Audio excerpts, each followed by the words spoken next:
Magandang umaga po sa bawat isa sa inyo. Welcome back to our 365 Bible verses everyone should know. Gusto ko lang po munang batiin yung mga followers ng ating Panginoong Jesucristo sa Canada. So, tingnan po muna natin yung mapa natin, no? So, mula dito, 2,000 years ago, sinugo ng ating Diyos ang ating Panginoong Jesucristo dito sa Israel. Nagdisipulo ang Panginoong Jesucristo at yung mga disipulo niya, nagdisipulo ng mga mas marami pang mga tao hanggang sa kumalat yung Christianity dito sa Roman Empire, nakarating ng Spain, Portugal, United Kingdom, France, Europe, itong buong Europe na yan. And then later on, may mga Christians dito na persecute dito sa France and United Kingdom, nagpuntahan sila rito sa United States, nagpuntahan sila rito sa Canada, at etong mga Christians dito, nagpuntahan naman sa mga Pilipinas, no, after World War II. Kaya yan, gusto ko lang batiin yung mga Kristiyano sa mga followers natin Panginoon Kristo dito sa Canada. Isang katunayan na yung ebanghelyo ng Panginoon Kristo ay lumaganap na, patuloy na lumalaganap, and there's no sign of stopping. Yung buong mundo mapupuno ng mga sumasamba at dumadakila sa ating Panginoon. Yung pag-aaralan po natin ay patungkol pa rin po sa Redeemer God. Ang Diyos natin ay Redeemer, manunubos. Kung gusto mong unawain yung biblical hope, yung pag-asa na yan, hindi mo pwedeng ihiwalay sa katangian ng Diyos bilang manunubos. At makikita natin yung plan of redemption sa buong Biblia. Napakaganda talaga. At yan po yung pinag-aaralan natin. Medyo theological. Pinag-uusapan natin dito, end times. Anong mangyari sa future. Medyo theological to. I-focus natin yung ating mga sarili dito. Unawain natin ang sinasabi ng buong Biblia. So yung pag-aaralan po natin, matatagpuan po sa Psalm 86 verse 9. Ang sabi po rito, prophetic po ito Yung mga salmo kasi, messianic. Ibig sabihin, may kinalaman sa ating Panginoong Jesucristo. Kaya yung Psalm 22 kahapon, diba? Yung buhay, yung pagkapako ng Panginoong Jesucristo doon sa krus, nandiyan sa Psalm 22. Pati yung resurrection niya, pati yung resulta ng after resurrection, yung paglaganap ng ebanghelyo. Yung Diyos nangungusap siya sa pamamagitan ng mga sumulat ng salmo para ipahayag ano yung mangyayari in the future. Now, dito sa Psalm 86:9, ito very prophetic. Sabi po rito, all the nations you have made shall come and worship before you, O Lord, and shall glorify your name. Ang lahat ng bansa na ginawa nyo ay lalapit at sasamba sa inyo. Pupurihin nila ang inyong pangalan. So, yung unang katuruan po natin, the Spirit prophesies through David about the Messiah. Yung Espiritu po ng Diyos nagpropropesiya sa pamamagitan ng bibig ni David nung kinakanta ni David to o kinokompose o sinulat ni David. Bigyan ko po kayo ng example. Sabi po rito sa Gawa 4:25. Sabi po ng mga mananampalataya sa New Testament at ganito po sila mag-interpret ng mga salmo. Nagsalita kayo, nananalangin sila, sinasabi nila, Lord, nagsalita kayo dati sa pamamagitan ng aming ninunong si David na inyong lingkod. Sinabi niya sa patnubay ng banal na spirito. Ibig sabihin si David, nung kinokompose niya yung mga salmo, nagsasalita siya, nagsusulat siya sa pamamagitan ng Santong Spirito. Kaya itong quotation na to from Psalm 2 to, pag-aralan natin bukas or sa mga susunod na araw. So, ang point lang nito, si David pala, nung kinokompose niya yung mga psalms niya, yung mga salmo niya, pinapatnubayan siya ng Santong Spirito at pinapahayag yung mga mangyayari sa Messiah. Kaya ito yung konteksto ng Psalm Gawa 4:25, no? Yung quotation sa Psalm chapter 2. So, dito ganun din, no? Yung mga bansa, sabi rito, ayon sa banal na espiritu, ayon sa revelasyon ng banal na espiritu kay David, yung mga bansa na ginawa ng Diyos ay sasamba, lalapit muli sa Diyos, sasamba at pupurihin nila ang pangalan ng Diyos. Kaya yung point number 2 natin, the creational plan of God will succeed. Tingnan po natin sa ating diagram na to. No? Yung plano ng Diyos dito sa creation, yung mga nilikha ng Diyos na mga bansa na magmumula kila Adan at Eva, ang plano niya talaga, sasamba sila, susunod magmamahal sa Diyos.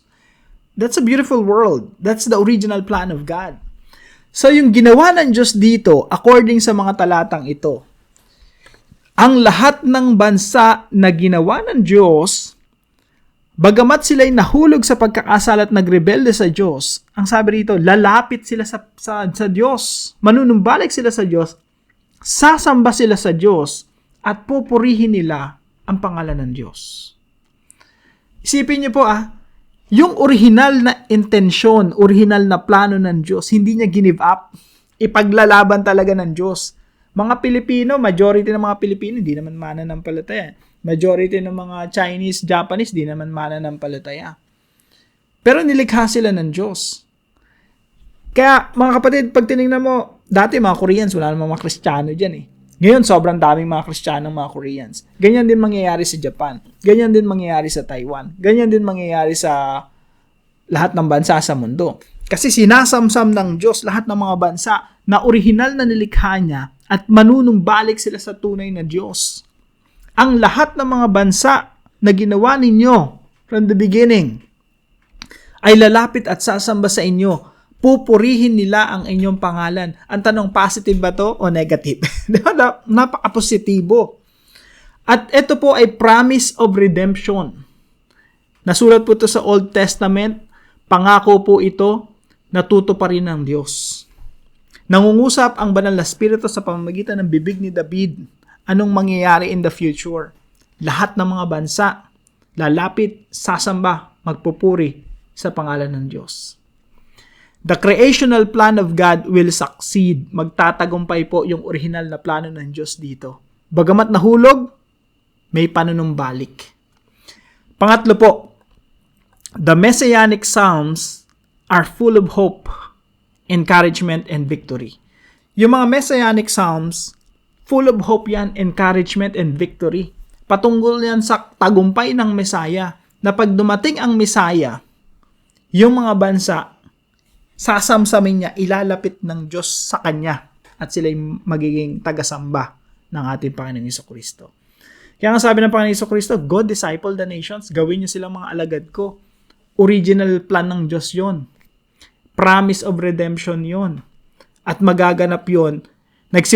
Sinimulan ng Panginoong Jesucristo, pinagpapatuloy ngayon ng katawan ng Panginoong Jesucristo at patuloy ang lalago hanggang sa makompleto yung proyekto ng Diyos na samsamin lahat ng mga bansa at gawin silang mananamba, tagasunod, mga umiibig sa ating Diyos. Very optimistic, very positive. Now, ano po yung application natin sa isang talata na to? Bukas aralin natin, yung Psalm chapter 2 or tingnan natin kung anong isusunod natin. Bigyan ko lang ng introduction. Etong quotation natin na to sa Gawa 4:25, Psalm chapter 2 ito. Nag-uusap dito yung Trinity, Father, Son, and Holy Spirit. Sabi ng Diyos Ama sa Diyos Anak kay Kristo, Jesus, ask of me, and I will make the nations your inheritance, to the ends of the earth your possession. Pakaganda, no? Sinasabi ng Diyos Ama doon sa Diyos Anak, Jesus, sabihin mo lang sa akin kung anong gusto mo. Buong mundo, all the nations, ibibigay ko yan sa'yo. And guess what? Ano yung prayer request ni Jesus? Give me all the nations! Kaya ngayon yung Great Commission, di ba? Disciple the nations, gawin nyo silang mga alagad ko. Talakayin natin yung mga ganyan talata. Kala ko dati yung mga salmo, parang mga kanta-kanta lang eh. Until nung inaral kong mabuti, nag-aral akong mabuti, sabi ko pa, napakatindi pala ng mga salmo. Messianic, patungkol pala sa future yon, patungkol pala sa panahon ng Messiah. Kaya yung from the time of Jesus Christ hanggang ngayon, di ba, 2023 ngayon, present. Or baka napapanood mo 2024 na, 2025. Hindi ko alam kung kailan mo ito napapanood, no?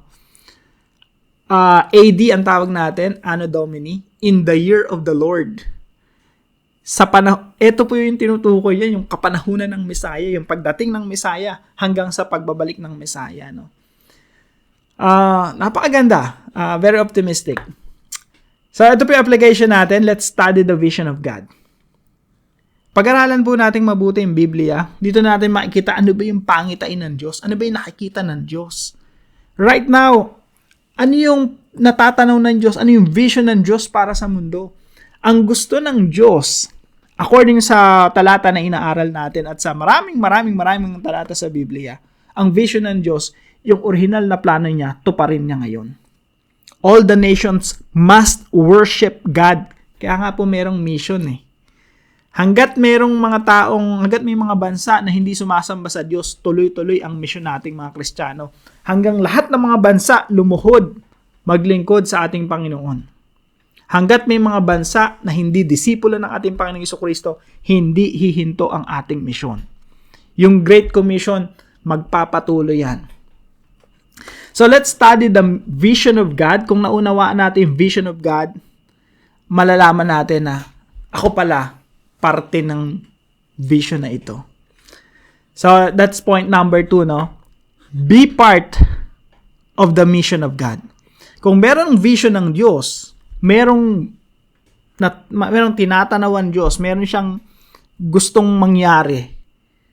Right now, pinapangyari niya yun. Kung may vision, may mission. Kaya po, ito ang mission ng Diyos eh. Ang vision ng Diyos, lahat ng mga bansa, sumamba sa Kanya. Psalm 86:9. Lahat ng mga bansa na ginawa niyo, ilalapit at sasambay sa inyo, pupurihin nila ang inyong pangalan. That's the vision of God. Genesis 1 pa lang, yun na yun eh. Gusto ng Diyos, sasamba lahat ng mga bansa sa Kanya. Ano yung mission? Yung mission naman, na dapat parte tayo, Great Commission. Sabi ng Panginoon Jesucristo sa Kanyang mga alagad, humayo kayo. Or habang humahayo kayo, disipuluhin nyo lahat ng mga bansa. Gawin nyo silang tagasunod ko. Kaya ang Pilipinas, gaganda ang Pilipinas eh. Kasi yung Pilipinas, whether kung ayaw nila o hindi, luluhod sila kay Kristo. Magiging tagasunod ng Panginoon Jesucristo yung bansang Pilipinas. Majority ng mga Pilipino magiging mananampalataya kasi hindi hihinto ang Great Commission hanggat hindi napapasuko yung bansang Pilipinas sa harapan ng Panginoong Jesucristo. Lahat ng mga ethnic groups.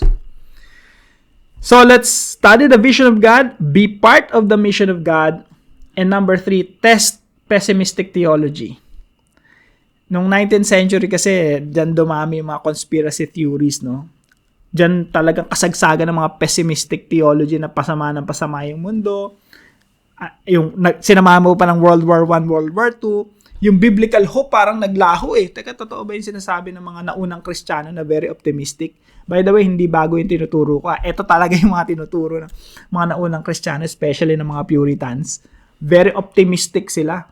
Kaso nga lang, yan nga, nag-World War I, nag-World War II, parang naisip ng mga Kristiyano, mali yata yung mga naunang turo Naging pessimistic yung mga Christians.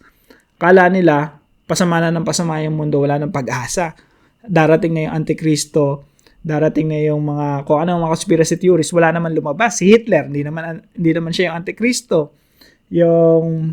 Si Mussolini, hindi rin naman siya. So, nagulo yung mga isipan ng mga tao at that time. Marami mga pessimistic theologies na naglabasan na kailangan nating i-test. Tingnan natin, ano ba sinasabi ng buong Biblia? Actually, pag inaral natin yung buong Biblia, hindi magsusurvive yung mga pessimistic theologies na may darating na one world government. Kung gusto niyo lumalim doon, marami akong mga post in the past. Halos lahat ng mga tanong sinasagot ko ron. So, tingnan niyo na lang, bisitahin niyo na lang. Now, ito po yung kabuuan ng Biblia. Hindi po tayo maliligaw. Kaya pwede nating i-test lahat ng mga pessimistic, mga negative theology, mga negative outlook sa isang positibong pagtanaw sa pamamagitan ng kabuuan ng Biblia. So para po sa ating discussion, what are the importance of knowing the vision of God for the whole world? Bakit importante sa atin na malaman natin ang ganda-ganda ng vision ng Diyos? All the nations you have made shall come and worship before you, O Lord, and shall glorify your name. Ang ganda-ganda ng vision ng Diyos. Bakit importante na alam natin to? And paano ito nasi-shape yung ating mission? Araw-araw, no? Mission natin sa mundo. Para sa ating panalangin, Father, please reveal to me your vision for the whole world. Reveal to me my purpose and let me know my mission here on earth. Lord, ang ganda ng vision mo. Gusto kong maging parte nun. Do not let the days go by without telling me what to do. Please guide me as I obey the Great Commission. Let King Jesus conquer my life. Ako muna yung una niyong sakupin. Tapos yung pamilya ko, mga anak ko, kaibigan, kapatid, magulang. And the people around me. Reign over us. Maghari kayo sa amin. In Jesus' name. Napakagandang panalangin. Sama po natin ito sa ating mga panalangin. Panalangin natin, bawat membro ng pamilya natin, sakupin ang ating Panginoong Jesucristo at maghari siya sa atin. Salamat po sa katuwang natin dito sa ating devotion si Janine. Pagpalain ka ng ating Panginoon, kapatid.